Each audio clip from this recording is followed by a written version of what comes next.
Quand on fonde sa première ville sur Civilization 7, il y a toujours des bonnes questions de quelles sont les ressources qui m'intéressent, est-ce que c'est vraiment le meilleur endroit où se poser? Et ben on va regarder tout ça dans cette vidéo avec quelques petits conseils que je vais vous donner pour savoir où vous placer et quoi prendre en début de partie. Allez, c'est parti. Allez, pour le premier exemple, je joue Isabelle de Grèce et du coup on a spawn sur une petite map assez sympathique, il y a des bonnes ressources, on a une merveille naturelle qui va du coup être assez intéressante pour nous et vous pouvez voir qu'on a de la laine, de l'or et de l'encens. Alors la première chose qu'il faut regarder, c'est au niveau de ces ressources bonus, il faut voir quelles sont les ressources qui nous intéressent. Il y a des ressources en début de partie qui sont beaucoup moins utiles que d'autres. Par exemple, l'encens qui va booster la science de plus 10%, c'est une bonne ressource, mais en fait pas en début de partie, étant donné que notre ville ne va pas produire de science, ça ne sert pas à grand chose d'aller chercher ce bonus tout de suite. C'est un bonus qui nous intéressera plus tard. Même chose pour l'or qui va réduire le coût d'achat des bâtiments en or, et bah c'est intéressant, mais plus tard. Nous, ce qui va surtout nous intéresser, c'est en priorité la nourriture, puis la production et enfin le bonheur.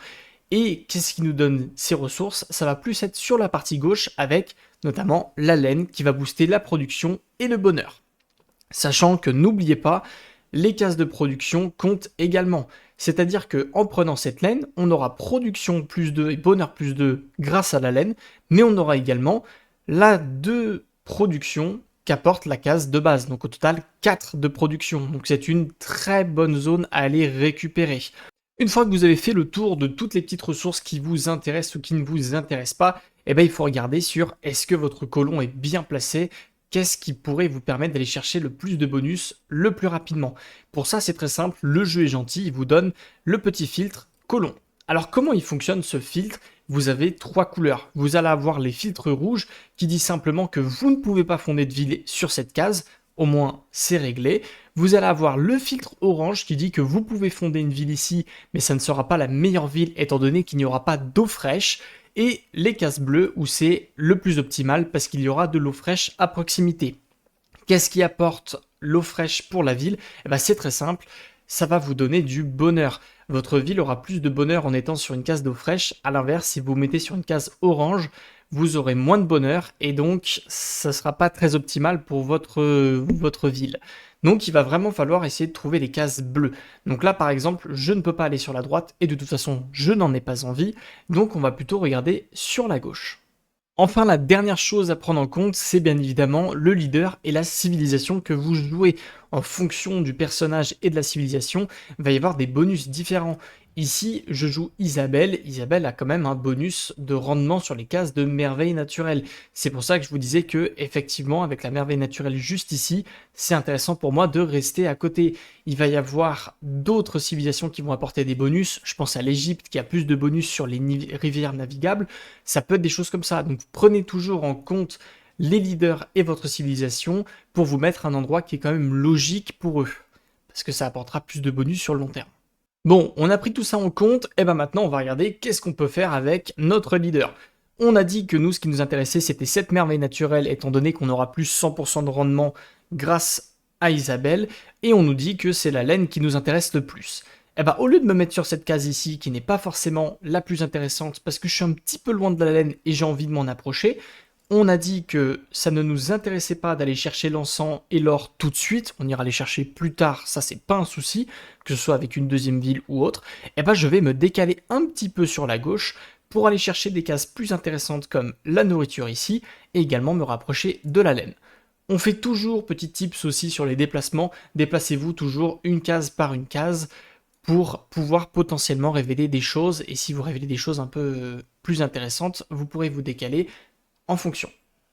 On va fonder la ville ici, et vous voyez qu'on a pour le coup une jolie ville, on aura la laine très rapidement, et je pense surtout qu'on pourra jouer le Grand Canyon assez vite. Allez, on a passé quelques tours, j'ai récupéré en premier la laine pour avoir les bonus de production et de bonheur, donc au total ça nous fait plus 4 de production et plus 1 étant donné qu'on a la technologie qui nous l'apporte également. Et là maintenant, qu'est-ce qui va nous intéresser? Avec l'un de mes éclaireurs, j'ai découvert plusieurs ressources très intéressantes, notamment les dates qui donnent nourriture plus 2 et bonheur plus 2, donc très intéressant, sachant que ça nous booste également la nourriture, la production et le bonheur, donc ce sont vraiment toutes les statistiques qui nous intéressent. Et même chose ici sur le gypse, puisque ça donnera production plus 2 dans la capitale, avec plus 1 de production et plus 1 de science. Donc ce sont vraiment les zones qui m'intéressent en premier. Les vignes, c'est des ressources qui m'intéressent, mais plus tard dans la partie. Donc qu'est-ce qu'on va faire pour s'étendre le plus rapidement possible? Eh bien c'est simple, on va jouer sur le bonus d'Isabelle, on va jouer sur le fait de la merveille naturelle. Isabelle booste les rendements, on en parlait tout à l'heure, 100% au rendement des cases de merveille naturelle.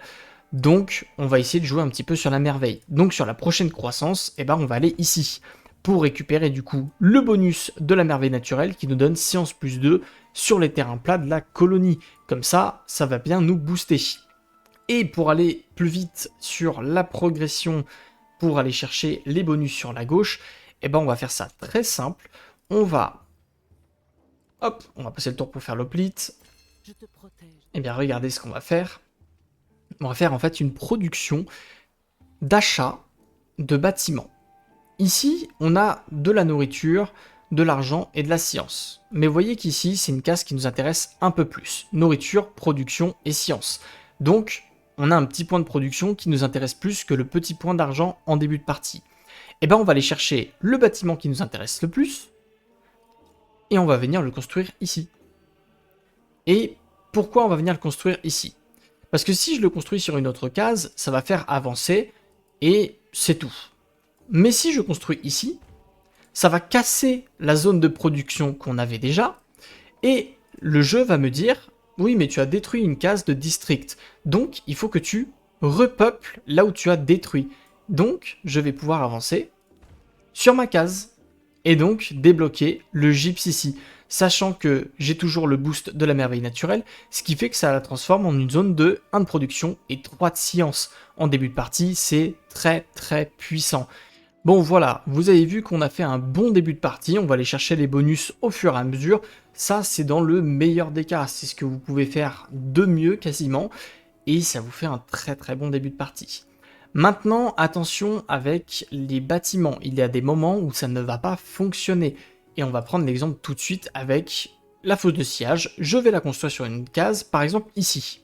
Je vais venir remplacer ma ferme. Vous allez me dire, eh bah du coup, en remplaçant la ferme, tu vas pouvoir prendre le gypse. Eh bah oui, c'est super, eh bien faisons-le. Mais, ça marche pas. Parce que le jeu vous bloque. En fait, c'est simple, le jeu va vous bloquer parce que le bâtiment que vous êtes en train de construire n'est pas encore construit. Elle est en cours de production, donc officiellement, vous ne possédez pas la zone. Donc, pour faire votre croissance de ville, le jeu vous bloque. Donc actuellement, je ne peux pas aller récupérer les ressources ici, étant donné que la production n'est pas terminée. Il va falloir que j'attende que toute cette production soit finie pour pouvoir aller récupérer mon gypse.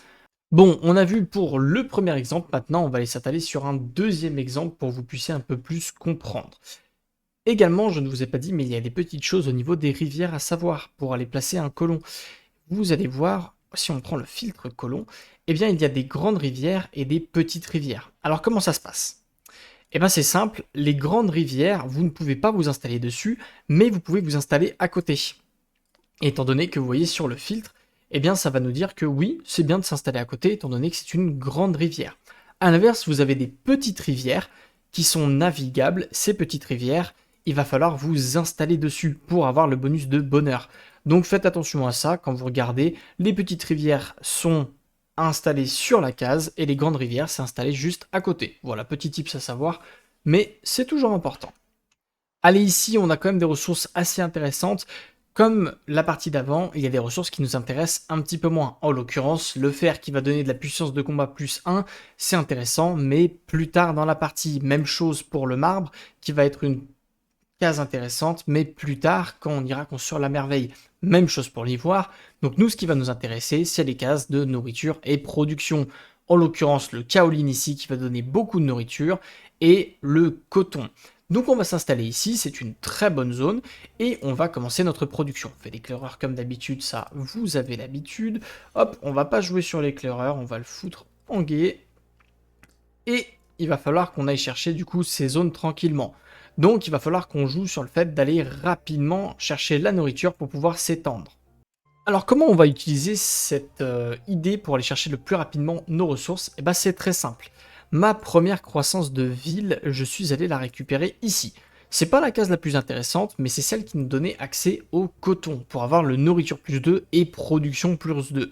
Donc sur ma deuxième croissance de ville, je vais aller chercher mon coton. Ce qui va du coup me donner cette belle case, on chope la nourriture et la production en plus, donc on est déjà content.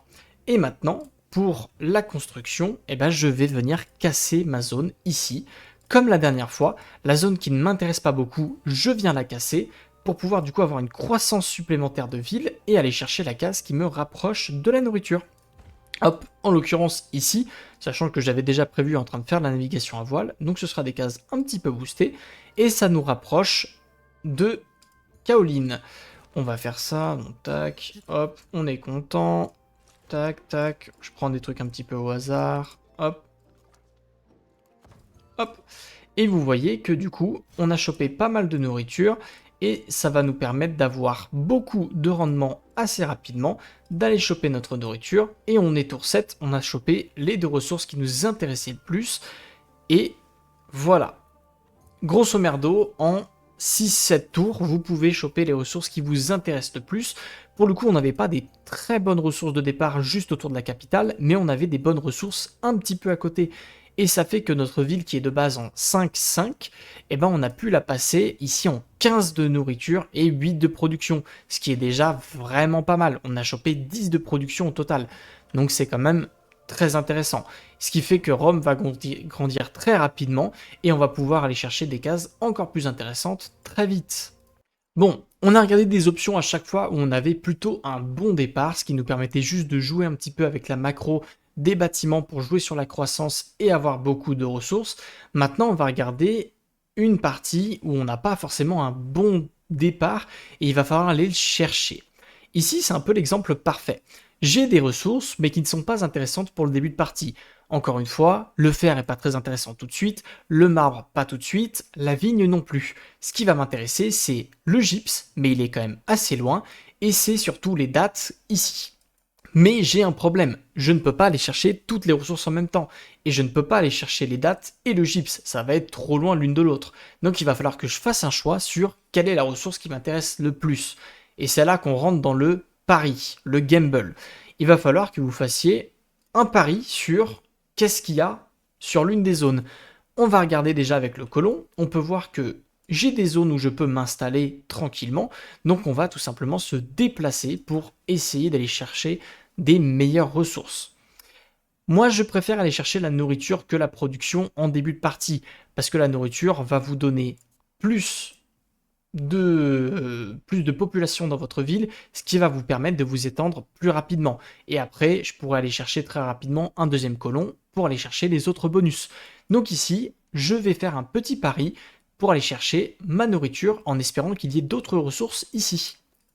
Chose à bien comprendre aussi, quand vous faites ce genre de pari, essayez quand même de poser votre ville au premier tour.